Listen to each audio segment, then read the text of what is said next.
Bom dia a todos. Eu sou o discente Vitor Finger Tureta, sou graduando de Engenharia de Energia e hoje vou apresentar sobre o meu trabalho de conclusão de curso, Avaliação Técnica e Econômica de PV mais BES em residência de médio consumo localizada em Toledo, Paraná. Meu orientador foi o professor Dr. Jorge Javier Jimenez Ledesma e o co-orientador foi o professor Dr. Oswaldo Idelando Júnior. Aqui está a dispersão de como será distribuído o meu trabalho. Em 2021, a EPE fez o registro e lançou em 2021, em 2022, o plano de expansão decenal de energia elétrica, de energia. Né? Com isso, em 2021 foi registrado que 47% da participação de consumo de energia elétrica no país foi do setor residencial, representando aí 165 kWh de energia mês por consumidor. É feita a projeção que para os próximos 10 anos, daqui 10 anos, esse número salte para 56%, representando então 196 kWh mês por consumidor. É possível observar na figura 1 a evolução da participação da matriz energética em potência instalada em gigawatt. Destaque para três participações significativas: a eólica, a solar e a autoprodução mais geração distribuída renováveis. Principalmente, a autoprodução mais geração distribuída renováveis, ela tem um salto significativo dentro dessa participação. Isso se deve ao fato de que a energia solar vem tomando um espaço muito significativo no mercado, né? E principalmente em geração distribuída. Esse número de 266% é o total de aumento que é projetado do ano de 2021 para o ano de 2031. A autoprodução, então, foi registrada como 57 terawatt-hora de energia terawatt-hora no ano de 2021. É projetado que para os próximos 10 anos haja um acréscimo de 3,3% ao ano, chegando ao valor de 78 terawatt-hora. Com isso, fica ao nosso critério tentar entender o porquê que a energia solar ela vem tendo uma representatividade tão grande dentro do mercado. Ela é competitiva economicamente. Isso se deve ao fato de que a sua tecnologia ela vem barateando ao longo do tempo, ao longo de que os consumidores vão aplicando, né, vão aplicando mais esse sistema fotovoltaico.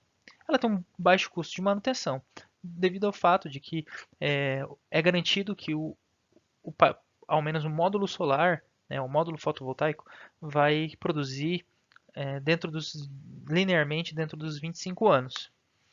E ela tem uma redução da fatura. O que seria isso? Ao longo dos anos, a tarifa ela vem aumentando e a projeção é que ela aumente muito mais a tarifa de consumo de energia elétrica. Portanto, instalando um sistema de geração próprio, você reduz a fatura, até muitas vezes mitiga ela. Porém, ela tem umas desvantagens. Por ser uma fonte renovável, que é necessário a luz do sol para estar produzindo, ela tem uma determinada intermitência. À noite ela não produz, e em dias nublados ela produz muito menos do que é o previsto. Então, para linearizar esse fator, tem o alto consumo, o alto custo do armazenamento de energia. Isso é uma desvantagem. A dependência de espaço, como os telhados, e do clima, como eu já citei. E devido a essa intermitência, há a possibilidade de instabilidades na rede de distribuição, porque muitas vezes está se injetando muita energia por vários consumidores e ao mesmo tempo pode gerar instabilidades. Visto isso, quando que a energia fotovoltaica em si teve uma representatividade, começou a ganhar uma representatividade no mercado brasileiro? A partir de 2012, com a Resolução Normativa 482, que foi atualizada em 2015 pela Resolução Normativa 687, que regulamentou a geração solar de energia, né, residencial, né, e implantou sistemas de compensação, que hoje são sistemas de compensação 1 para 1. Né, eu injeto 100 kW e recebo 100 créditos para estar consumindo ao longo de 60 meses. Entretanto, Ao final desse ano, passando para 2023, será aplicada a Lei 14.300, que é uma lei que foi aprovada nesse ano, que é uma lei de taxação sobre os créditos injetados na rede. Que entende-se que esses créditos, né, que essa injeção na rede, e consumo também da rede, você está utilizando da rede de distribuição. Né? Então, a, os gestores públicos entenderam que seria necessário haver uma taxação dessa injeção de energia. Né? Mas lembrando, é só sobre a injeção de energia. Portanto, a partir do ano de 2023, será taxado gradativamente a injeção, que ao final, em 2029, será o valor de 30% e a partir daí se mantém em 30%. Com isso, tem-se os modelos tarifários no Brasil também. Né? Temos dois tipos de modelo tarifário. O estático, que é o convencional, que mantém-se o mesmo valor, independente da hora de consumo, sobre a energia realmente consumida. E o dinâmico, que seria a tarifa branca, que é um incentivo para que o pico de carga seja deslocado para outros momentos. Assim, né, as pessoas tentam utilizar, né, os consumidores tentam utilizar no horário fora de ponta, né, mas tem a cobrança intermediária e de ponta que é muito mais cara do que o horário convencional. Com isso, temos que ter em mente duas definições. Primeiro, a geração centralizada, que é aquela geração de grande porte, deslocada, longe dos consumidores, como Itaipu, por exemplo, que produz e envia para o estado de São Paulo, para o estado de São Paulo daí fazer toda a distribuição e tudo mais. Né? É uma geração centralizada, são grandes centros de geração. Já a geração distribuída, ela é de uma forma diferente. Ela é a geração do lado da demanda, onde os consumidores mesmo produzem a sua energia e injetam na rede. Ela possui algumas vantagens, a geração distribuída, que é o alívio do congestionamento da linha, redução global de perdas, aumento da confiabilidade das redes, controle de tensão e energia reativa, redução de fluxo de corrente e na rede de baixa tensão. E a desvantagem principal dela seria a intermitência, né, já citado anteriormente, e a dependência, então, gerada por essa intermitência da rede de distribuição. Entretanto, os sistemas de armazenamento podem solucionar esse problema. Os sistemas de armazenamento têm como principal serviço o gerenciamento da energia do consumidor, que contribui para a confiabilidade de energia. Né? Eu não vou ter, se eu estou ligado à rede, consumindo da rede diretamente, eu posso ter picos de energia que podem estar interferindo no meu sistema, né, residencial. Eu posso ter falta de energia, né, e por aí vai. Time shift de compra de energia elétrica, eu posso então estar comprando, né, através do meu sistema de armazenamento, comprando nos determinados horários que eu quero realmente comprar a energia. O gerenciamento do lado da demanda, então eu posso fazer todo esse gerenciamento, a hora que eu compro, a hora que eu vendo, a hora que eu consumo da bateria, a hora que eu consumo da rede. Com isso em mente, tem-se que devemos ter algumas considerações para a seleção, né, de um banco de baterias, né, a princípio um sistema de armazenamento, que seria a maior densidade de armazenamento, menor perda durante o processo de carga e descarga, menores taxas de autodescarga, maior número de ciclo de carga e descarga e métodos com menor toxicidade, que seriam métodos mais seguros. No mercado, temos diversos tecnologias de sistemas de armazenamento. Entretanto, as mais usuais em sistemas residenciais são as de armazenamento químico, interno e de baixa temperatura. Anteriormente, alguns anos atrás, a mais utilizada era chumbo ácido. Entretanto, nos dias de hoje são utilizados mais a íons lítio, devido que ela tem um maior tempo de vida útil quando comparada às outras tecnologias. Possui também uma densidade de potência, ou seja, ela pode ser mais compacta e ter mais densidade de energia acoplada nela, de aproximadamente 3 vezes maior do que as baterias de chumbo ácido e 1,5 vezes maior que a alcalina. Já o BESS, né, que compõe, que é o hardware, né, digamos assim, é a bateria de um lítio, e compõe também placas de circuito e um software acoplado que faz toda esse BMS, né, que é o Battery Management System, que pode aumentar a vida útil da bateria, né? E faz todo o gerenciamento que já foi citado aqui nesse trabalho. Além disso, o BESS tem um carregamento rápido e eficiente, né, graças a esse gerenciamento, elevado rendimento, baixa taxa de descarga automática e baixa manutenção. Com isso, o objetivo desse trabalho é o estudo da viabilidade técnica e econômica da aplicação do sistema fotovoltaico com armazenamento BESS, suprindo o consumo de energia em horário intermediário e de ponta, comparando a utilização da tarifa branca e convencional como regime tarifário. Assim, temos que ter uma metodologia de dimensionamento, cálculo de bateria, né, no caso, cálculo de geração e análise financeira.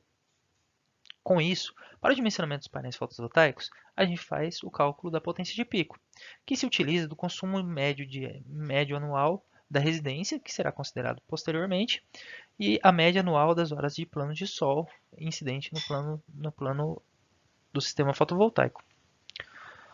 Após isso, calculamos com a potência do módulo selecionado e a potência de pico o número de módulos. Após isso, é dimensionado o inversor. Se preseta uma potência de inversor, né, um inversor, e verifica se esse inversor vai atender a demanda. Né? Esse FDI ele tem que estar entre 0,75 e 0,85 ou até, no máximo, 1,05. Dentro disso, temos segurança para estar atuando com esse sistema, com esse inversor. E a quantidade de inversores para o sistema fotovoltaico, né, que vai depender diretamente do número de módulos.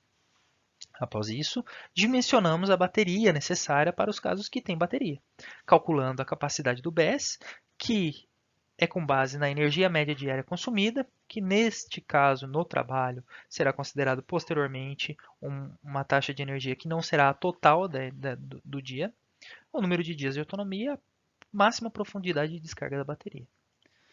Também é calculada a capacidade em amperes e o número de baterias em paralelo.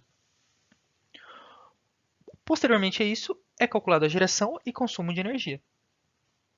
A energia gerada mensal é calculada através da irradiação mensal, potência instalada e rendimento. A energia compensada, que seria conforme o tipo de ligação.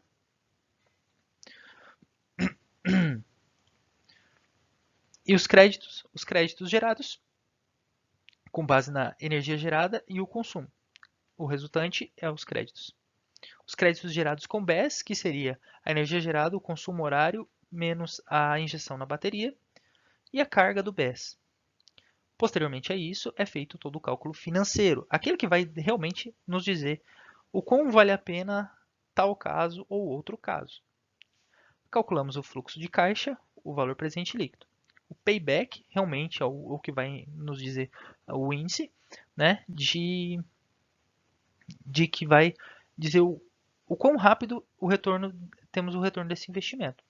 E o ROI, que é o retorno do investimento, que nada mais é do que a cada real investido, o quanto de reais eu tenho monetariamente em retorno.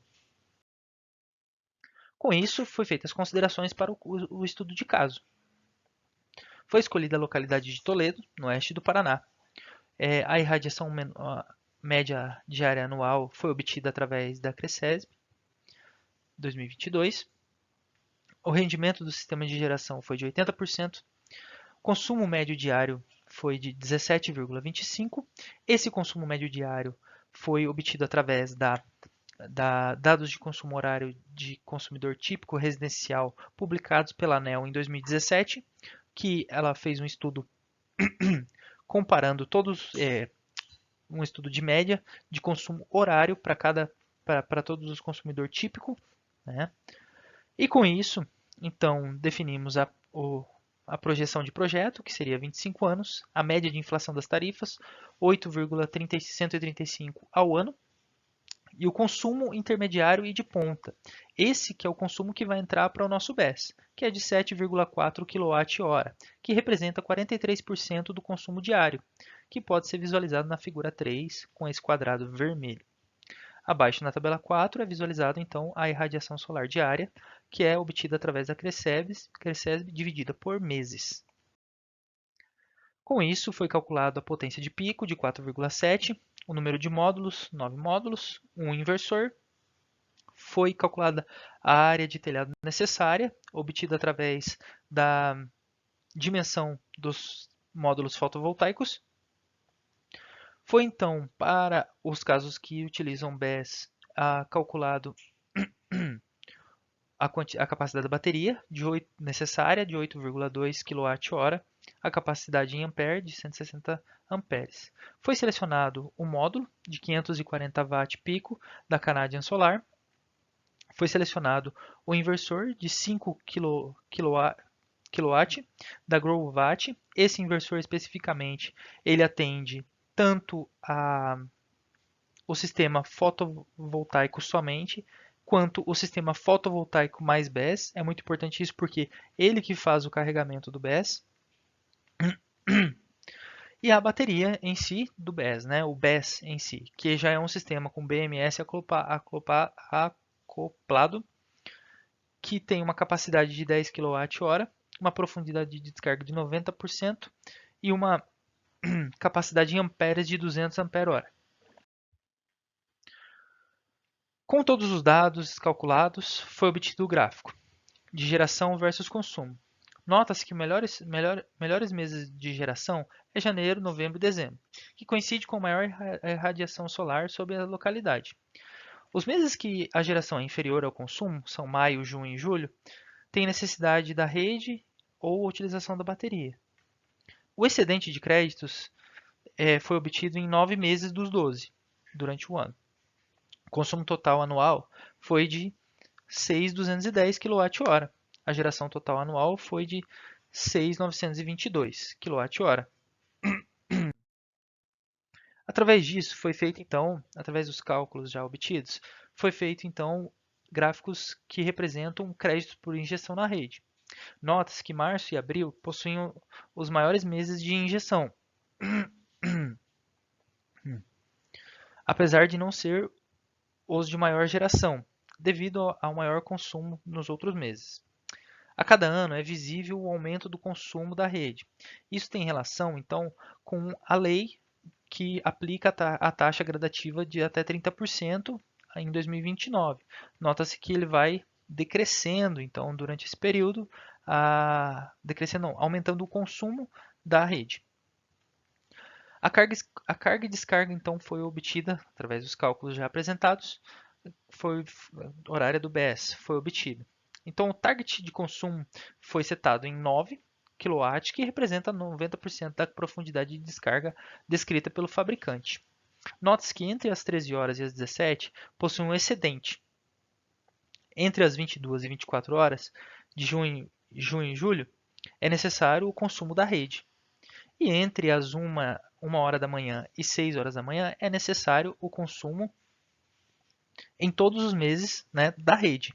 Porque nesse momento, né, foi considerado que o BESS não terá carga, ele supriu a carga no dia anterior, né, e nesse momento vai consumir da rede porque não tem geração fotovoltaica. Com isso, temos o orçamento para esse tipo de sistema, né? Totalizando o caso 1A, que é somente o sistema fotovoltaico com tarifa convencional, totalizando R$ 31.041. O caso 2A e 2B, eles têm a mesma estrutura, né? Porém, a tarifa são diferentes, né? A tarifa convencional para o caso 2A e a tarifa branca para o caso 2B, né? Mas ambos têm o valor total de 53 mil. Com isso, o caso 1A obteve um payback de 6,86 anos e um ROI de R$ 10,95. O caso 2A obteve um payback de 9,78 anos e um ROI de R$ 7,20. E o caso 2B obteve um payback de 8,91 anos e um ROI de R$ 8,17. Assim, considera-se que o caso 1A é recomendável para utilização com as considerações realizadas. A recuperação do investimento é em 6 anos e 10 meses. E para cada real gasto, para cada real investido, tem-se o retorno de R$ 10,95. Isso se dá influência pela maior quantidade de créditos inseridos na rede. Mesmo com a taxação, a gente vê que é compensatório. O BES, então, também é um fator que influencia muito, depois ele é necessário um investimento maior e a geração fica dividida para para carregamento do BES e créditos da rede. Aqui estão as referências. Obrigado.